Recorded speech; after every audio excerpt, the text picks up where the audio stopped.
The fringe element out there that believes the U.S. government orchestrated 9/11, that is, President Bush and the American military killed 3,000 people. One of those pushing this theory is Kevin Barrett, who actually taught at the University of Wisconsin this fall. He joins us now from Madison. You know, there's no sense in debating this issue. I had one of your compadres on a couple of months ago. I don't believe a word you say. You're not going to change your position. My best argument is there's so much anti-American press out there. If you had a shred of legitimate evidence, it'd be on the front page of Le Monde or some other place that wants the USA to be embarrassed. So we don't see these reports anywhere. I don't believe you have anything. But you go on and you continue to say the Bush administration, American military, killed 3,000 people.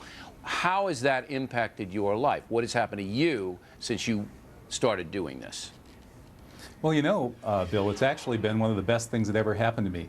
And in fact, we're not a fringe element. The latest polls show that 84% of the American people do not accept the 9/11 Commission report. Only 16% of the American people believe the government is telling the truth about 9/11. What poll is that? That's a New York Times poll that came out just several months ago. I don't have that poll in front of me. So actually, you're in the fringe element, Bill. Yeah, I don't believe that that's true, but go ahead. What has happened? Well, why don't you look it up? You can Google it up in 5 seconds. Absolutely, we'll check it out.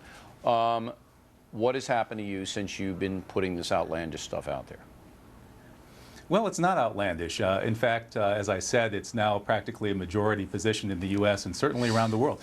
And I found that the people who are working in the 9/11 truth movement are some of the best, most honest, intelligent, caring, compassionate, and idealistic people that I've ever met in my life. Then why won't any responsible news organization print this stuff?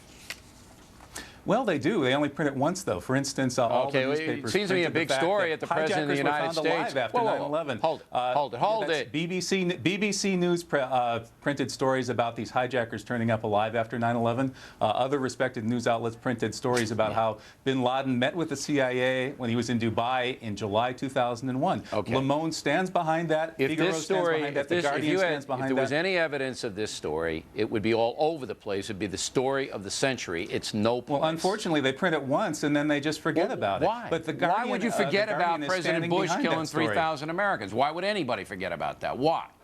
Well, maybe because he's killed 600,000 Iraqis and thousands more Americans. We all know he's a mass murderer, Bill, so why are we arguing about 3,000 people when he's already killed more than half a million people? Now, you're not teaching according to Johns Hopkins University, 600,000 Americans have been killed in Iraq. So what do we, 3,000 more, that's really not a whole lot. 600,000 Americans have been killed in Iraq? That's right. According to 600,000 Americans have been killed in Iraq. 600,000 Iraqis. That's not what you said. 600,000 Iraqis and several. Are you teaching anymore at the University of Wisconsin?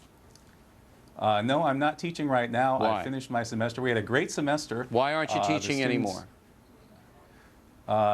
Because my semester ended. I'm on a semester-by-semester contract. I do intend to be back in the fall. I don't think they're going to take you back. My class was such a success. They told us that you're not going to take you back. They're very likely to be willing to take me back. They told us they're not taking you back.